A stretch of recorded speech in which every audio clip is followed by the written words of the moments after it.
Hey guys, thanks for watching. In this video we're looking at one of my older RC cars, the HPI Racing Super F1.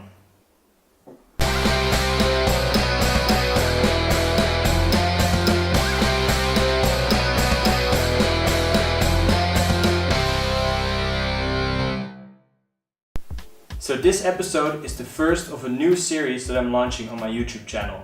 I'm calling it Show and Tell. And in this series we're looking at some of the RC cars from my personal collection. So as some of you already know, next to racing and drifting, I'm also a big collector of RC cars. I have mostly on-road touring cars. A lot of them are Tamiyas, but I also have a couple other ones here and there in different scales, on-road, off-road, just simply because I really like them. So next to the Tamiyas, I also have a couple of HPI racing cars. And if you're following me on Instagram, you might have seen this one, which is my Mini RS4 Pro. But the one we're talking about today is the one here right in front of me. It's the HPI Racing Super F1. HPI Racing started out in 1986, making mostly upgrade parts for other make RC cars such as Tamiyas and a lot of tuned, brushed motors for RC car racing. Nowadays it's quite a big and popular brand, and you will probably know it from cars such as the HPI Sprint series, the Sprint 2, things like the HPI Savage, which was a very big and popular car for over a decade, I think. There's the RS4 series of touring cars, of which this here is the mini version, and the RS4 was actually one of the cars that kind of started out the touring car craze in the mid to late 90s. HPI Racing's first full RC car kit, so a complete RC car, was actually this one, the HPI Super F1. They released it around 1994, and the one I have right here is actually a new built version of that car. This is also the reason why I'm showing it to you today in this video, because I think this is actually quite a special car. And it really set the tone for HPI Racing with all of their later models in the 90s, and it really helped them become the popular brand that it is today.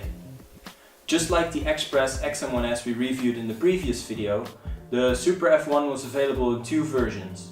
You had a lower end version which had fiberglass chassis decks and a pretty basic suspension layout, and then there was a higher end version which had carbon fiber decks and a couple extra upgrades here and there. The one I have here, right in front of me, is actually the cheaper fiberglass version, and even though this is maybe the less desirable version, I think it's still a really cool car, and it shows off most of the unique features of the Super F1. It also comes with this pretty stylish body, typical mid-90s Formula 1 style, and it mostly resembles the McLaren MP8, the iconic car with the Marlboro red and white livery on it. And HPI also gives you this yellow helmet, and I think it's pretty clear what they were trying to do with the style of this car. Yellow helmet, Marlboro McLaren, definitely an Ayrton Senna inspired car right here. So before HPI released the Super F1 back in 1994, they were already making a lot of upgrade parts for other F1 cars such as the Tamiyas and other brands from that time.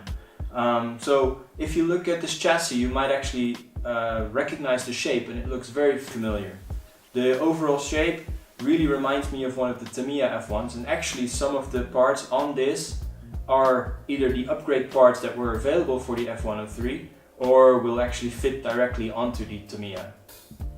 However, this Super F1 from HPI has quite a lot of unique features that really set it apart from the other cars at that time.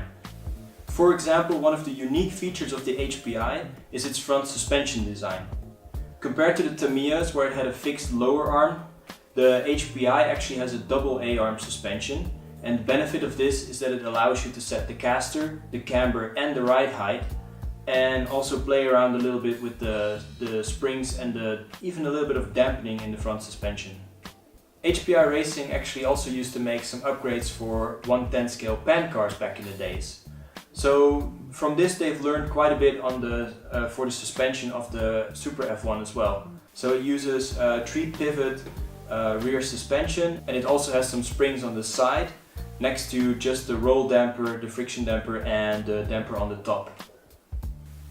The last cool feature of the HPI Super F1 that I want to show you is its rear wheels. So where Tamiya developed its own rear wheels and actually limited the tire choice, because of that the HPI actually uses 1/10 scale pan car rear wheels and hubs, and this actually allows you to have, or at least back in those days it was, that you could choose a lot more different kinds of tire compounds and sizes. So actually for racing this was really handy, because Tamiya might not offer a tire that worked on your track, but for HPI you had a lot more choice, and this actually made this a much better car at that time. And that is pretty much all I can tell you about the HPI Super F1. I hope you enjoyed watching this video. Maybe you've learned something about the history of HPI racing and specifically this car. And if there's any other car in my collection that you know I have, and you want to see another episode of Show and Tell on my YouTube channel about this specific car, please let me know in the comments and I'll dig it up out of my storage, clean it up and make a video for you guys. So again, I hope you enjoyed watching this video, and if you want to see more of this on my YouTube channel, please click the subscribe button, please like, and if you want to follow me in the meantime, you can follow me on Instagram, which is @EnjoyRC_dice, where you can see some behind the scenes stuff, some cool pictures and albums of the cars that I feature in my video, and also the rest of my collection.